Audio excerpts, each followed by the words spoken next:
नमस्कार. जॉब माझा अपडेटवर आपलं सर्वांचं पुन्हा एकदा स्वागत आहे. आगामी कोतवाल आणि पोलीस पाटील भरतीसाठी जी विशेष लेक्चर सिरीज सुरू केली होती त्यातील पुढील प्रश्न आपण आज बघणार आहोत.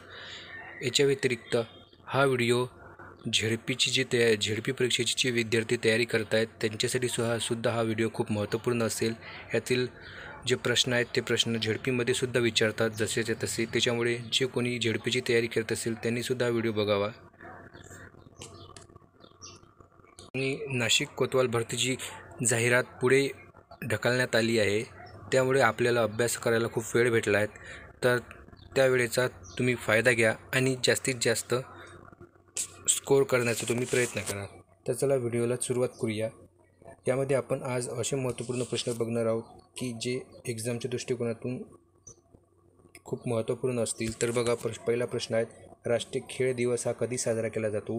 तर याचं उत्तर असेल 29 ऑगस्ट या दिवशी राष्ट्रीय खेळ दिवस साजरा केला जातो. या दिवशी कोणाचा जन्मदिवस असतो? तर मेजर ध्यानचंद यांचा जन्मदिवस आहे. या निमित्ताने राष्ट्रीय खेळ दिवस हा साजरा केला जातो. त्यानंतरचा प्रश्न बघा, आम्लवर्षा कोणत्या घटकाच्या उत्सर्जनामुळे होते? म्हणजे जे ॲसिड रेन पडते ते ॲसिड रेन कोणत्या घटकाच्या उत्सर्जनामुळे पडते? तर सल्फर डायऑक्साईड व नायट्रोजन ऑक्साईड. सल्फर डायऑक्साईड व नायट्रोजन ऑक्साईडमुळे जे ते पाणी पडते आम्लवर्षा. त्यानंतरचा प्रश्न बघा, फ्यूज तार कशाच्या मिश्रणाने बनलेली असते? जो फ्यूज असते, फ्यूज वायर, तो कशामुळे तयार होतो? कशाच्या साहाय्याने, कोणत्या पदार्थाने मिळतो?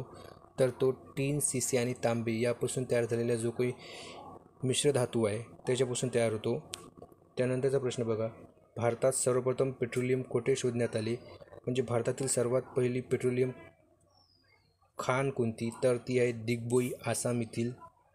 त्यानंतरचा प्रश्न बघा, राष्ट्रीय मतदार दिवस कधी साजरा केला जातो? तर 25 जानेवारी या रोजी राष्ट्रीय मतदार दिवस साजरा केला जातो. त्यानंतरचा प्रश्न बघा, जम्मू काश्मीरची पहिली महिला मुख्य न्यायाधीश कोण? तर जम्मू काश्मीरची पहिली महिला मुख्य न्यायाधीश ही गीता मित्तल आहेत. त्यानंतरचा प्रश्न बघा, विस्थापनाचे एकक काय आहे? तर विस्थापन म्हणजेच डिस्प्लेसमेंट जे असतील, डिस्प्लेसमेंटचं जे युनिट आहेत ते काय आहेत? तर डिस्प्लेसमेंटचे युनिट आहेत मीटर. स्वच्छ भारत अभियानाचे शुभंकर कोणी तयार केले आहेत? तर स्वच्छ भारत अभियानाचे जे शुभंकर आहेत, स्वच्छ भारत अभियानाचे शुभंकर हे कुंवरबाई यांनी तयार केले आहेत.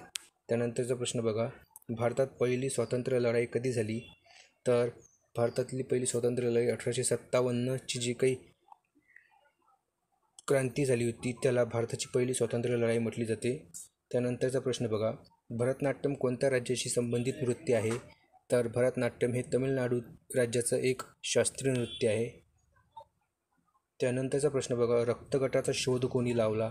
तर रक्तगटाचा जो शोध आहे ज्यामध्ये आपला ओ, ए बी व बी हे रक्तगट जे आहेत, या रक्तगटाचा शोध कार्ल लँडस्टेनर यांनी लावलेला आहे. त्यानंतरचा प्रश्न बघा, लोकसभेचे सभापती कोण आहेत? तर लोकसभेचे सभापती हे ओम बिर्ला हे आहेत.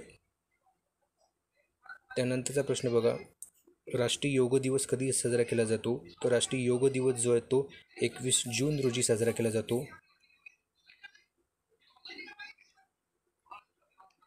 त्यानंतरचा प्रश्न बघा, उत्क्रांतीविषयीचे संबंधीचे पुरावे कोण देतात? तर उत्क्रांतीविषयीच्या संबंधांचे पुरावे जीवाश्म हे देतात. त्यानंतरचा प्रश्न बघा, रयतवारी प्रणाली मद्राससोबत कोणत्या प्रांतात सुरू झाली होती? जी इंग्रजांनी ब्रिटिशांनी जी रयतवारी प्रणाली सुरू केली होती कर आकारणीची शेतकऱ्यांवर, ती प्रणाली मद्रास आणि बॉम्बे या प्रांतामध्ये सुरू करण्यात आलेली होती. त्यानंतरचा प्रश्न बघा, अन्न सुरक्षा आणि मानके प्राधिकरण FSSAI ही कोणत्या केंद्रीय मंत्रालयाच्या अखत्यारीत असलेली स्वायत्त संस्था आहे? म्हणजेच FSSAI ही जी संस्था आहे ती कोणत्या मंत्रालयाच्या अंतर्गत काम करते? तर ती आरोग्य आणि कुटुंब कल्याण मंत्रालयाच्या अंतर्गत काम करते. त्यानंतरचा प्रश्न बघा, भारताच्या राज्यघटनेतील कोणत्या भागाला डॉक्टर BR आंबेडकर यांनी इन्स्ट्रुमेंट ऑफ इन्स्ट्रक्शन्स असे म्हटले आहे? तर राज्य धोरणाची मार्गदर्शक तत्त्वे जी आहेत या भागाला डॉक्टर बाबासाहेब आंबेडकर यांनी इन्स्ट्रुमेंट ऑफ इन्स्ट्रक्शन असं संबोधलं आहे. त्यानंतरचा प्रश्न बघा, जमिनीवरील प्रथम वनस्पती कोणत्या गटातील होत्या? तर जमिनीवरील प्रथम वनस्पती ही टेरिडोफाइट्स या गटातील वनस्पती होत्या. त्यानंतरचा प्रश्न बघा, पानांमधील बाष्प उत्सर्जन मोजण्यासाठी काय वापरले जाते? तर पानामधील जे बाष्पाचे जे उत्सर्जन ते बाष्पोर्जन ते मोजण्यासाठी लायसीमीटरचा उपयोग केला जाते. त्यानंतरचा प्रश्न बघा, brief answer to the big question या पुस्तकाचे लेखक कोण आहेत? Big answer to the big question या पुस्तकाचे लेखक स्टीफन हॉकिंग हे आहेत. त्याच्या व्यतिरिक्त स्टीफन हॉकिंगचे एक पुस्तक पुन्हा आहेत, the brief history of time. हे सुद्धा पुस्तक तुम्ही लक्षात ठेवा, प्रश्न येऊ शकतो परीक्षेला. त्यानंतरचा प्रश्न बघा, मेंडेलिव्हच्या आवर्त सारणीमध्ये एकूण किती तत्वे आहेत? जी मेंडेलिव्हची जी आवर्त सारणी होती, आवर्त सारणीचं जे जनक आहेत ते कोण आहेत? तर ते मेंडेलिव्ह आहेत. आणि मेंडेलिव्हच्या आवर्त सारणीचे जनक हे म्हणतो, मेंडेलिव्हच्या आवर्त सारणीमध्ये 63 मूलतत्वे ही होती. त्यानंतरचा प्रश्न बघा, ऑस्ट्रेलियाचा राष्ट्रीय पक्षी कोणता? तर ऑस्ट्रेलियाचा राष्ट्रीय पक्षी हा इमू हा आहे. त्यानंतरचा प्रश्न बघा, पश्चिम बंगाल राज्याची सीमा किती देशांनी लागून आहेत? पश्चिम बंगाल राज्याची सीमा किती देशाला लागून आहेत? तर एकूण 4 देशाला लागून आहेत, बांगलादेश, नेपाळ, भूटान आणि म्यानमार. ही जी 4 देश आहे तुम्ही मुखपाठ ठेवा मित्रांनो, कारण परीक्षेला असा प्रश्न येऊ शकतो की खालीलपैकी कोणत्या देशाची सीमा बांगलादेश या राज्याला लागून नाही? तर बघा, इथं 4 देशाची सीमा बांगलादेश राज्याला लागून, पश्चिम बंगाल या राज्याला लागून आहेत, बांगलादेशची, नेपाळची, भूटानची आणि म्यानमारची. अशा ह्या 4 देशाची सीमा तिथे लागून आहेत. त्यानंतरचा प्रश्न बघा, फिनलँड व स्वीडन हे कोणत्या खाडीमुळे वेगळे झालेले आहे? फिनलँड आणि स्वीडन हे 2 देश जे आहेत ते कोणत्या खाडीमुळे वेगळे झाले आहेत? तर बोथिया खाडीमुळे.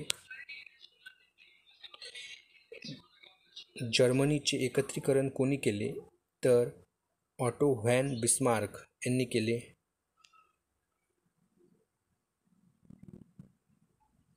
त्यानंतरचा प्रश्न बघा, तिसऱ्या बौद्ध महापरिषदेचे अध्यक्ष कोण होते?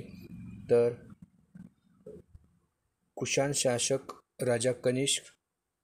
त्यानंतरचा प्रश्न बघा, शैवाल कोणत्या समूहाशी संबंधित आहे?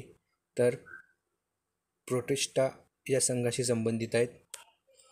त्यानंतरचा प्रश्न बघा, ताजमहल या वास्तूला कोणत्या कारणामुळे बाधा पोहोचत आहेत? तर याचं बरोबर उत्तर असेल मथुरा तेल संशोधन केंद्रातील वायू प्रदूषणामुळे. त्यानंतरचा प्रश्न बघा, कशाला अंतःस्रावी तंत्राचा पेसमेकर असे म्हटले जाते? कशाला अंतःस्रावी तंत्राचा पेसमेकर म्हटले जाते? तर थायरॉक्सिन या तत्वाला अंतःस्रावी तंत्राचा पेसमेकर असं म्हटले जाते. त्यानंतरचा प्रश्न बघा, फॉर्मिक ॲसिड कशामुळे तयार होतो? तर फॉर्मिक ॲसिड जे आहेत ते लाल मुंग्यामध्ये असते. त्यानंतरचा प्रश्न बघा, आजचा शेवटचा प्रश्न, नीती आयोगाची स्थापना कधी झाली? तर याचं बरोबर उत्तर असेल 1 जुलै 2015 रोजी. तर धन्यवाद. जय हिंद, जय महाराष्ट्र.